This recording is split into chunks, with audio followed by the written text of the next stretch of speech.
살인마 하면 누가 떠오르는가? 꼭 유영철이나 이춘재라고 답한다면 실망이다. 기대한 답은 전두환이다. 우리 역사상 외적이 침입한 경우를 제외하고 많은 무고한 사람을 그렇게 잔인하게 죽인 예는 없었다. 30년 전 광주에서 일어난 일을 다시 들추려는 게 아니다. 이미 역사적 평가까지 내려진 일이 아닌가. 그런데 오랫동안 품어온 의문이 있다. 어떻게 80년의 광주를 도륙한 주범과 그 수하들이 이 땅에서 그렇게 편안하게 살아갈 수 있느냐 하는 것이다. 전두환이나 노태우는 전직 대통령이다 보니 나름 경호도 받고 한다지만 그 수하들의 경우 경호원도 대동하지 않고 그냥 평범한 일상을 산다. 지금껏 그들 중 누구 하나 테러를 당했다는 얘기는 들어본 적이 없다. 이것이 대한민국이 아니고서야 가능한 일일까? 그리고 이러한 한국스러움에는 전혀 자부심이 느껴지지 않는다. 그래서 혹 누가 그 시절 광주 출신이라고 하면 꼭 물어보고 싶었지만 상처에 소금을 뿌리는 것 같아서 못했던 질문이 있다. 니들은 벨도 없냐라고 말이다.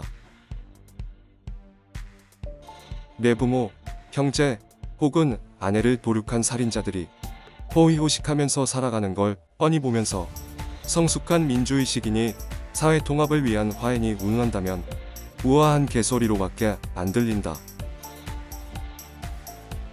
뭐 그런 숭고한 취지에서 개인적 고통을 억눌러온 사람들도 없지는 않을 것이다.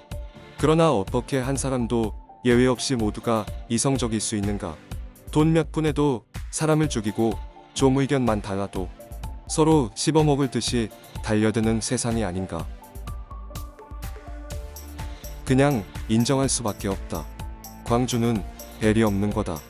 비겁한 거다. 이게 일제 식민지 치하에서도 한 거를 두려워하지 않았던 광주의 후예다. 그럼 광주가 아닌 나머지 우리는 어떤가? 딱히 더 나을 건 없다.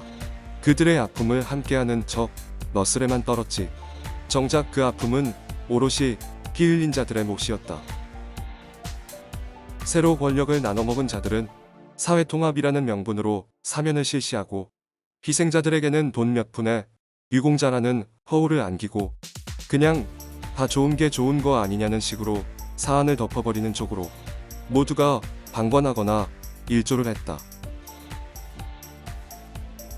도대체 가만히 있다가 날벼락을 맞은 희생자들이 유공자라면 무슨 공적을 세웠단 말인가? 그리고 천여 명을 희생시킨 학살범들을 사면한다면 이춘재는 왜 사면하지 않는 것인가?